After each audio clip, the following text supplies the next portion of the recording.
The recent Easter Sunday service at St George's Chapel in Windsor Castle marked a significant departure from established royal tradition, notably characterised by the complete absence of the York family. On April 5, 2026, Prince Andrew, his former wife Sarah Ferguson, and their daughters, Princesses Beatrice and Eugenie, were not among the attendees, an occurrence unprecedented in recent memory for this prominent annual royal event. This void on the chapel steps was interpreted as more than a simple non-attendance, reflecting a culmination of scandals, legal challenges, and deliberate internal adjustments enacted by King Charles III. The situation signals a monarchy actively refining its public image during a period of transition and heightened global scrutiny. The service itself unfolded as a meticulously arranged public display of unity among other key members of the royal family. King Charles III, accompanied by Queen Camilla, led the customary Easter Matins procession in the Hiswick Chapel, their presence underscoring both the continuity of the monarchy and a sense of renewal. Prince William and Catherine, the Princess of Wales, made a notable return the Easter gathering, attending alongside their 3 children, Prince George, Princess Charlotte, and Prince Louis.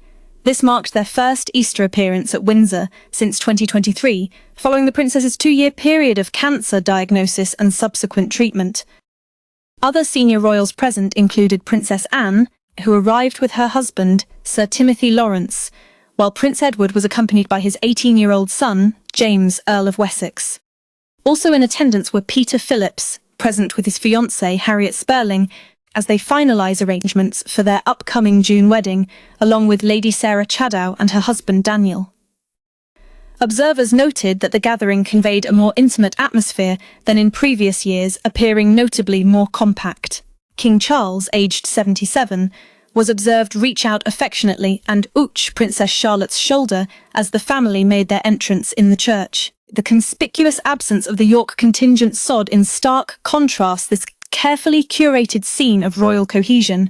To fully comprehend the weight of this non-attendance, it is necessary to examine the chain of events that transpired in the months leading up the Easter service. These events echo deeper historical patterns of how royal houses have confronted reputational threats, safeguard institutional stability and legitimacy. Prince Andrew, who once held the title of Duke of York and was formerly second in the line of succession the throne, had already been stripped of both his princely title and his dukedom by King Charles. This decision was a direct consequence of Andrew's long-standing connections, the convicted sex offender Jeffrey Epstein, a connection that had inflicted repeated and significant damage on the Crown's public standing. By February 2026, the situation escalated dramatically for Prince Andrew when he was arrested on suspicion of misconduct in public office.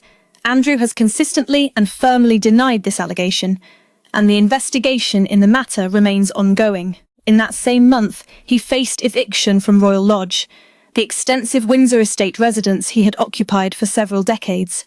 He was subsequently relocated to the King's private Sandringham estate in Norfolk, a location situated more than 100 miles distant from Windsor.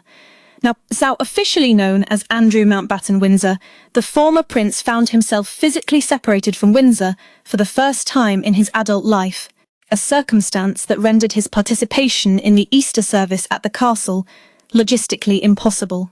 This period of physical and titular isolation for Andrew invites comparison with earlier chapters in monarchical history, instances where specific branches of the family were quietly sidelined. Such actions were typically taken to safeguard the stability and reputation of the institution's core. Unlike the dramatic constitutional rupture caused by the abdication crisis of 1936, when Edward VIII's personal choices reshaped the line of succession, or the more recent 2020 departure of Prince Harry and Meghan, which tested the family's adaptability in the digital age, Andrew's situation represents a quieter yet equally deliberate process of pruning within the royal structure. This approach reflects a modern echo of how the House of Windsor has historically managed its internal vulnerabilities. Examples include the post-World War II consolidation under George VI, which prioritized disciplined public service amidst economic austerity, and the 1990s annus horribilis under Queen Elizabeth II, when multiple marital scandals threatened to erode public confidence. In each of these historical cases, The monarchy responded not with outright expulsion, but with carefully measured distancing, a strategy designed to allow the central line of the family project an image of strength and unwavering resolve. The circumstances surrounding Andrew's daughters, Princesses Beatrice and Eugenie, however, add distinct layers of nuance and personal agency this particular episode. Just 4 months prior the Easter service, in December 2025, both Beatrice and Eugenie had joined the wider royal family for Christmas celebrations at Sandringham. This appearance was widely interpreted by royal commentators as a subtle affirmation of their continued place within King Charles's inner circle, despite their father's significantly diminished status. One analyst captured the prevailing sentiment by suggesting that, from the princesses' perspective, as working royals in line the throne, the king's invitation for Christmas was an obligation they felt they could not lightly refuse. Yet, by Easter, neither sister was seen walking the path in the chapel. Reports from Reuters and the BBC, drawing on insights from palace insiders, confirmed that the decision for their absence originated with Beatrice and Eugenie themselves. This choice was made with the king's explicit agreement, allowing them to pursue alternative plans for the day. Their names had recently appeared in documents unsealed by the United States Department of Justice, documents related to the ongoing Epstein case, which had intensified media focus and public debate around their family. In March, Eugenie had stepped down from her 7-year role as patron of Anti-Slavery International.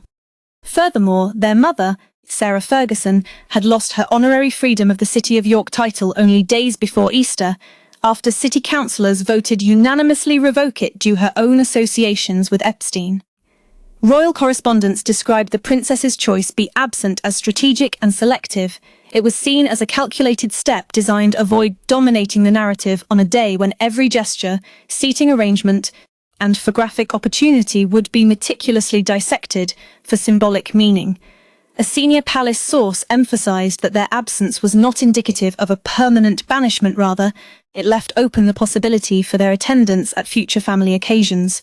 This perspective aligns with how previous generations of royals navigated similar reputational terms, such as Princess Margaret's deliberate withdrawals in the 1950s and 1960s, aimed at shielding the crown from personal controversies. Layered in this complex family equation is the perspective of Prince William, whose long-standing reservations concerning his uncle have demonstrably shaped the current royal landscape. In the biography, William and Catherine: The Intimate Inside Story by royal author Russell Myers, a well-placed source recounted William's view that Andrew needed to be removed from public life, promptly prevent any further erosion of the monarchy's foundational principles. For years, William had observed his uncle's intermittent appearances at various events, including Easter services, even after Andrew had formally stepped back from official duties in late 2019. With Andrew now relocated far from Windsor and the broader York family opting out of the Easter service, the path was cleared for William, Catherine, and their children reclaim a significantly prominent role at the castle. This return was widely perceived as both symbolic and restorative for the monarchy's public image. The contrast with the previous year could not have been more pronounced. In 2025, Andrew and Sarah Ferguson had stood shoulder to shoulder with King Charles and Queen Camilla on those very same chapel steps. 12 months later, they were conspicuously absent, their places visually filled by the smiling Wales family, who were seen waving well wishes. Royal observers characterised the 2026 assembly as noticeably more intimate, interpreting it as a deliberate message from the monarchy. This message suggested a tightening of its inner circle, demonstrate cohesion and stability during what is undeniably a pivotal period for the institution. At 77, King Charles faces an ambitious schedule, which includes his first state visit to the United States, where he is set to address a joint session of Congress on April 28. Palace strategists clearly intended the imagery conveyed by the Easter service communicate unity, resilience, and a streamlined line of succession, free from potential distractions. Ultimately, the York family's non-attendance at the Royal Easter 2026 service was far from a mere scheduling oversight. It emerged as the culmination of several interlocking crises: arrests, evictions, revocations of titles, newly released legal documents, and private negotiations, all converging simultaneously. Prince Andrew's physical removal from Windsor Sarah Ferguson's loss of her civic honours, and Princesses Beatrice and Eugenie's self-directed withdrawal, undertaken with explicit royal consent, collectively created the empty space observed on the Snee path leading the chapel. As the monarchy continues to navigate the complexities of the post-Elizabeth II era, this episode underscores a broader truth about institutional endurance. Institutions often adapt through strategic adjustments, which sometimes involve painful exclusions, prioritizing long-term stability and the integrity of the bound crown over short-term inclusivity. What unfolded at Windsor on that spring morning was not merely a family gathering, but a quiet yet firm declaration regarding the future direction and composition the crown intends to pursue in the years ahead.